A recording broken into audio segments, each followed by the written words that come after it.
Dear friends, मैं रामफल मोर advocate आपका know the law channel में हार्दिक स्वागत करता हूं, अभिनंदन करता हूं। और आज हम चैप्टर 24 के सेक्शन 306 से 308 general provisions as to inquiries and trials पर चर्चा करेंगे। सीआरपीसी में कुल चैप्टर हैं 37 और कुल सेक्शन है 484। ये कब लागू हुई थी?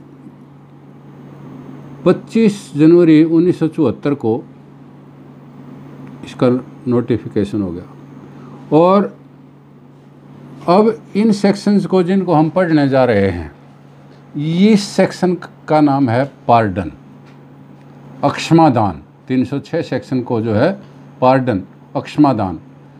अब अक्षमादान क्या है और आप इस अक्षमादान के बारे में देखेंगे कि आर्टिकल 72 जब हमने पीछे पढ़ा था राष्ट्रपति कि राष्ट्रपति जो है अक्षमादान कर सकता है। एक पढ़ा था कि गवर्नर आर्टिकल 161 के तहत अक्षमादान कर सकता है। 433 power to commute sentence by appropriate government, वो भी पढ़ा था। और 2 सेक्शन और ज़रूरी हैं जिनको मैं बताना चाहूँगा।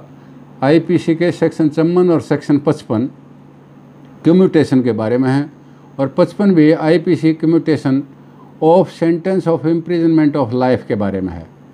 एक सेक्शन 433 और 433 ए सीआरपीसी का, वो भी इसके लिए रेलेवेंट है।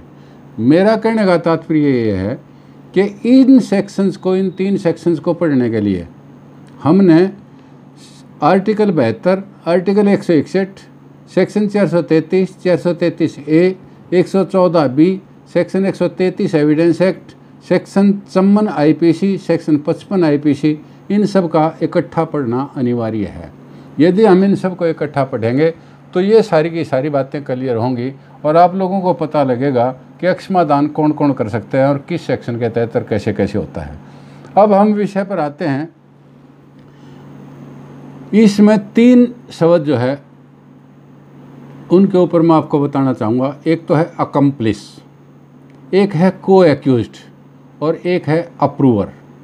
तो अकम्प्लिस क्या है, को एक्यूज्ड क्या है और अप्रूवर क्या है?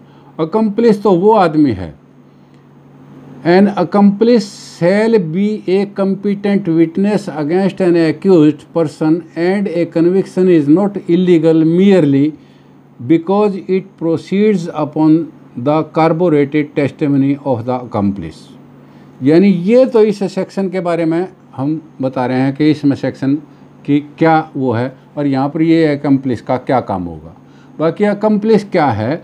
जो एक मेन अपराधी है उसका उसने किसी भी रूप से साथ दिया जुर्म में। जैसे 3 आदमी एक आदमी को पीटने के लिए चले गए, वो तीनों ने जाकर के उसकी मार पिटाई की, तो तीनों अकम्प्लिस हैं। 2 आदमी बाहर रहे, एक आदमी अंदर गया, एक गली पर खड़ा, एक दूसरी गली पर खड़ा कि कोई आएगा तो हम बताएंगे ताकि आप फंस ना जाओ, वो भी अकम्प्लिस हैं। बाहर आने पर उनको छुपाने में या उनको उकसाने में जिसने काम किया वो भी अकम्प्लिस हैं। अब इस सारी बात को देखते हुए वो तो जो जुर्म में साथ देने वाले हैं वो क्या हैं? अकम्प्लिस। और जिन लोगों के ऊपर जॉइंट ट्रायल चल रहा है, इकट्ठा ट्रायल चल रहा है, वो है को एक्यूज्ड। तो को एक्यूज्ड और अकम्प्लिस के अंदर अंतर समझ गए होंगे। और तीसरा है अप्रूवर। अप्रूवर किसे कहते हैं? जो उन अकम्प्लिस में से एक आदमी न्यायालय के सामने अक्षमादान करता है कि मैं सच्ची बात आपको बताने को तैयार हूँ, और न्यायालय भी ये कहता है कि अगर आप सच्ची बात बताते हो तो हम आपको अक्षमादान कर देते हैं। और मतलब वो उस बात को एप्लीकेशन दे करके सत्य बात जो है बता देता है, और उसके आधार पर कोर्ट जो है उसको अक्षमादान कर देती है, और अक्षमादान करने के बाद उसको बतौर गवाह रख लिया जाता है। तो अब हम इस स्थिति के अंदर आपको ये बताना चाहते हैं कि को एक्यूज क्या है। Accused can be a competent witness for the defence. Accused की बात कर रहा हूँ कि he can be a competent witness for the defence and may give evidence on oath to disprove the charge against him और any co-accused. अब बात आई कि किस सेक्शन के तहत वो गवाही दे सकता है। को एक्यूज्ड की बात है, 315 के अंदर जो है गवाही का सेक्शन है।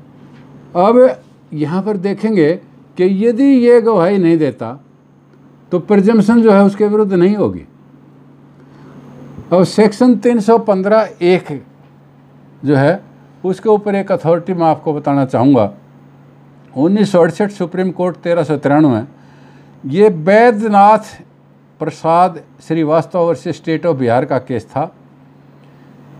और आगे मैं कहना चाहूँगा कि को एक्यूज का अर्थ है जिन पर इकट्ठा ट्रायल चल रहा है। फिर मतलब दोहराया है मैंने इस बात को, ध्यान रखें। एक्म्प्लिस और को एक्यूज के अंदर अंतर है।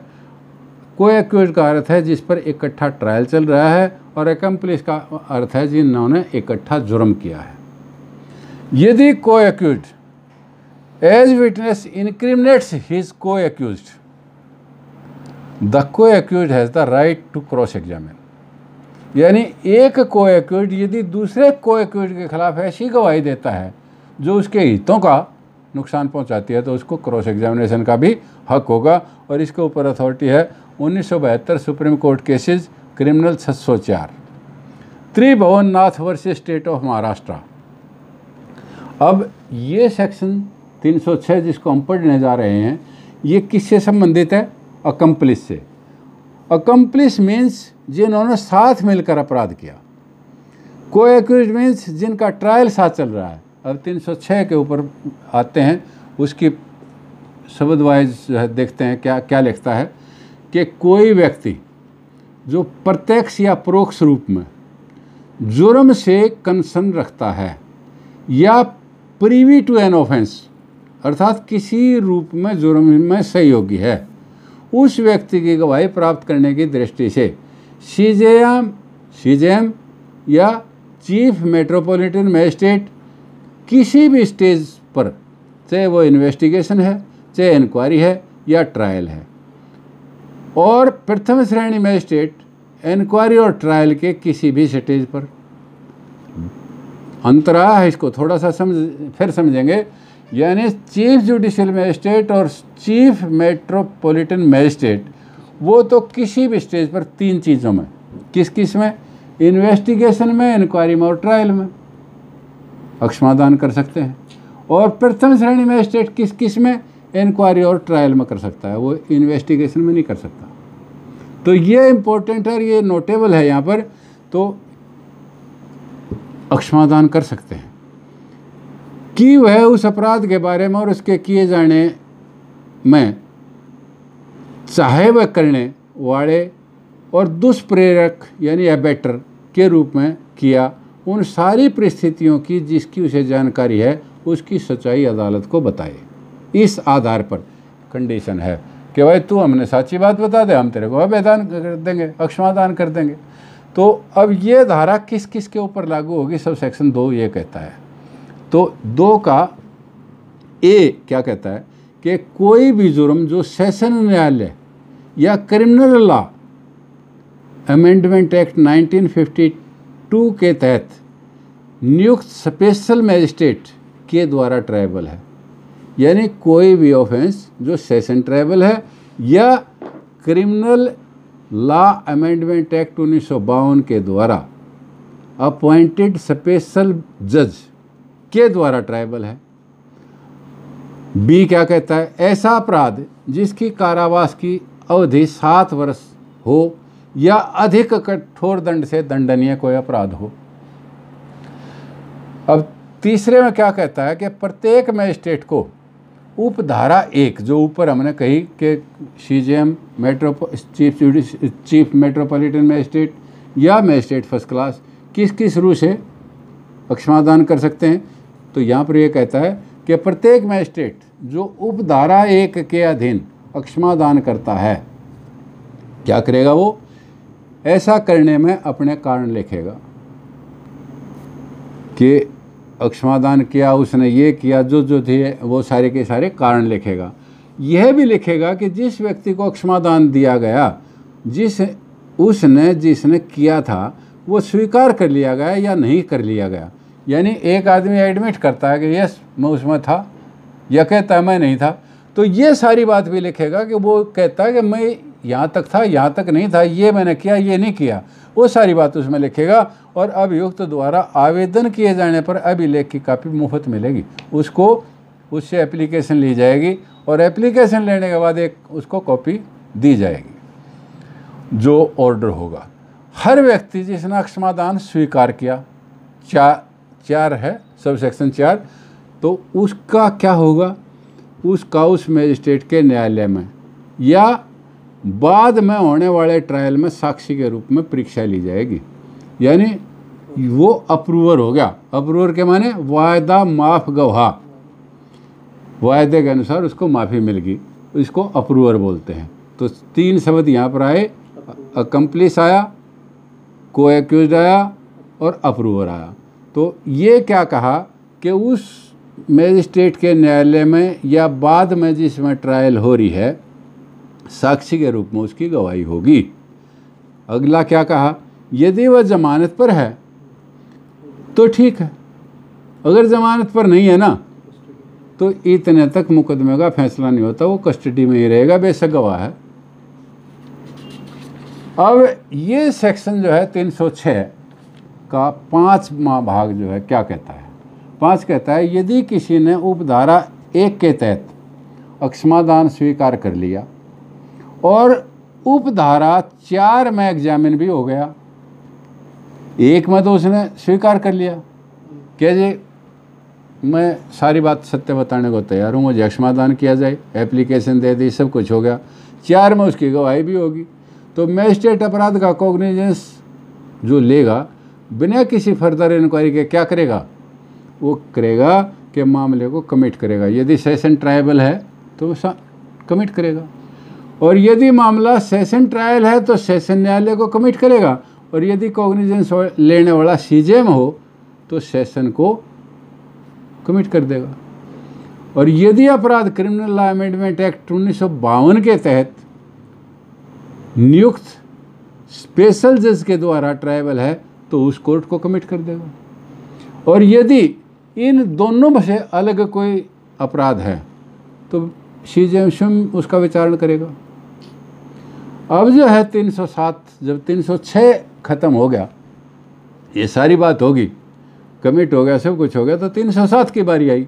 अब 307 क्या कहता है, 307 कहता है कि जब मामला कमिट हो गया तो कमिट होने के बाद निर्णय दिए जाने से पहले उस व्यक्ति को जो प्रत्यक्ष या परोक्ष रूप से उस अपराध से संबद्ध या संस्कृत समझा जाने वाला आदमी की गवाही लेने की नज़र से उस आदमी को अक्षमादान कर सकता है। यानी यहाँ पर जो है जब सेशन जज के सामने केस गया या उस कमिटल के बाद उस स्पेशल जज के पास गया तो वहाँ पर वो अक्षमादान करने की बात आई और वो कर सकता है। तो फिर सरकारी वकील कहता रुको मेरी भी सुनो, और फिर सेक्शन 308 ऑपरेशन में आता है। 308 में क्या कहता है, वह आदमी जिसने धारा 306 और 307 के अधीन अक्षमादान स्वीकार कर लिया तो सरकारी वकील प्रमाणित करता है कि उस व्यक्ति ने जानबूझकर सही बात को छुपाया है और झूठी गवाही देकर शर्त का पालन नहीं किया। सरकारी वकील ने ये सर्टिफिकेट दे दिया कि इस आदमी ने झूठ बोला और जिस बात के ऊपर वायदा माफ गवाह बनाया गया था, इसको अप्रूवर बनाया गया था, इसने वो शर्त का पालन नहीं किया, इसलिए इसका मुकदमा और इसको मिथ्या साक्ष्य देने के आरोप में दोबारा से इसके ऊपर विचारण किया जाए, मुकदमा चलाया जाए। अब प्रोवाइडेड क्या कहता है, प्रोवाइडेड कहता है कि ऐसे आदमी का मुकदमा अन्य दोषीगण में से किसी के साथ नहीं सुना जाएगा, क्योंकि वो तो उनके खिलाफ बोल चुका है, तो इसलिए उनके साथ नहीं सुना जाएगा। फर्दर प्रोवाइडेड क्या कहता है कि ऐसे आदमी का मिथ्या साक्ष्य देने के अपराध के लिए उच्च न्यायालय से मंजूरी ली जाएगी।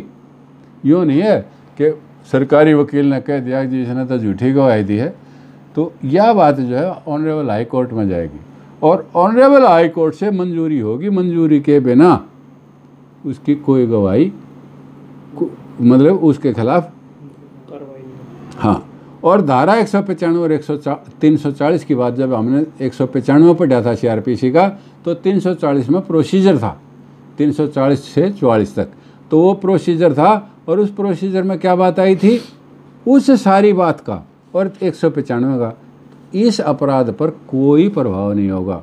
तो ये बात जो है 308 के 1 में कही। अब 308 का 2 क्या कहता है, उस व्यक्ति द्वारा दी गई स्टेटमेंट जो अक्षमादान स्वीकार करने बारे दी थी, धारा 164 का बयान हुआ, या 306 की उपधारा 4 के अधीन किसी न्यायालय द्वारा लिखा गया बयान ऐसे ट्रायल में उसके खिलाफ दिया जा सकता है। अब 3 क्या कहता है, किंतु ऐसे ट्रायल में दोषी को यह प्लीड करने का हक होगा कि उसने उन शर्तों का पालन किया है। सरकारी अभियोजन क्या कहता है कि इसने पालन नहीं किया, उसको यह प्रूव करने का हक होगा कि उसने पालन किया है, और जिस पर उसे अक्षमादान किया था वो उसने सारी की सारी शर्तें मानी हैं, और तब यह साबित करना प्रोसिक्यूशन का काम होगा कि उसने शर्त का पालन नहीं किया। तो उसके बाद सब सेक्शन 4 क्या कहता है, ऐसे ट्रायल के समय यदि सेशन न्यायालय में गया तो क्या होगा, चार्ज दोषी को पढ़कर सुनाया और समझाया जाने से पहले। बी, यदि मजिस्ट्रेट का न्यायालय है तो प्रोसिक्यूशन के गवाहों की गवाही लिए जाने से पहले दोषी से एक बात पूछेगा सेशन जज चार्ज से पहले, और वो उन गवाहों के बयान लेने से पहले कि क्या उसने उन शर्तों का पालन किया है जिन पर उसे अक्षमादान किया गया था। यदि दोषी ऐसा कहता है तो न्यायालय उसकी प्ली को रिकॉर्ड करेगा और ट्रायल को आगे बढ़ाएगा। मामले का निर्णय देने से पहले ये निष्कर्ष निकालना जरूरी होगा कि उसने अक्षमादान की सभी शर्तों का पालन किया है या नहीं किया, और यदि वो मजिस्ट्रेट या सेशन इस निष्कर्ष पर पहुंचता है कि उसने पालन किया है तो फिर उसको क्या करेगा, एक्विट कर देगा, एक्विटल की जाएगी। एक्विटल क्यों की जाएगी, हमने 2 दिन पहले सेक्शन 300 पढ़ा, डबल जोपार्डी, आर्टिकल 20(2) पढ़ा, उसमें क्या कहा था, एक्विटल का मतलब है सेक्शन 300 यानी पर्सन वंस कन्विक्टेड और acquitted can not be tried for the same offence. तो इसलिए ये नहीं है कि बार बार उसके ऊपर फिर मुकदमा चलता रहे, इसलिए उसकी एक्विटल की जाएगी। और दूसरा आर्टिकल 20(2) जो है संविधान का, वो क्या कहता है कि no person should be tried and punished twice for the same offence. तो इसलिए ये आदमी यहाँ पर एक्विट हो जाएगा। और इस प्रकार से ये छोटा सा अध्याय था 306 से 308 जो हमने किया। मुझे आशा ही नहीं, पूरा विश्वास है कि आपको ये लेक्चर पसंद आया होगा। अब मैं आपको इसके ऊपर 2-3 अथॉरिटी बताना चाहूँगा, और वो अथॉरिटी क्या है। अथॉरिटीज़ को आप देखेंगे कि 306 की हम बात कर रहे थे, तो बेल के मौके की अथॉरिटी है एक, bail remand prisoner who has accepted tender of pardon can be release on bail by high court in exercise of powers under section 482 if not under section 439 CRPC in appropriate and justifiable circumstances. ये Kerala high court की authority है। Ismail versus state of Kerala 2016 4 criminal court cases page 55 के ऊपर दर्ज है। दूसरा इसके ऊपर एक अथॉरिटी है, मतलब इलाहाबाद हाई कोर्ट की 306 और 479 प्रिवेंशन ऑफ करप्शन एक्ट का सेक्शन 5(2) के तहत ये चर्चा की गई है। और recording of the evidence of a person as per section 5(2) of the act and tendering pardon held a judicial function performed by a judicial officer cannot lead to presumption that he was personally interested in the trial or has become a party to the case to attract provision of section 479 CRPC. No absolute bar placed on competence of judicial officer tendering pardon to proceed with the case if law requires him to do so. Justice R.N. Misra retired versus State of UP through SP CBI Ghaziabad का ये case था, Allahabad high court के अंदर चला था और इसका citation है 2011-2 क्रिमिनल कोड केसेस पेज 251। एक अथॉरिटी मैं आपको और बताता हूँ इसी उसके ऊपर 306(4) के ऊपर कि statement by approver at the time of inquiry under section 306(4) of the criminal procedure code 1973 is not relevant और admissible under section 33 of the evidence act during the subsequent trial in which the approver is not available by reason of his death. एक authority और बताता हूँ कि approver का cross examination के ऊपर Bombay high court की अथॉरिटी है कि approver cross examination accused has no right to cross examine approver who is examined under section 306(4) CRPC by magistrate at the pre-committal stage as proceeding before magistrate is neither an inquiry nor a trial. Moreover, examination under section 306(4) CRPC cannot be equated with the examination of a witness under section 138 of the evidence act. तो इन हालात के अंदर 307 के ऊपर एक authority बताता हूँ, accomplish pardon. Citation है Mrinal Das and other versus state of Tripura 2011-4 criminal court cases 417 supreme court की अथॉरिटी है। अकम्प्लिस के 307 के ऊपर accomplice pardon can be tendered at any time after commitment of a case but before the judgment is pronounced. यानी ये pardon जो है कभी भी ग्रांट की जा सकती है। अब इन्हीं शब्दों के साथ आज का हमारा चैप्टर ख़त्म होता है। जय हिंद, धन्यवाद।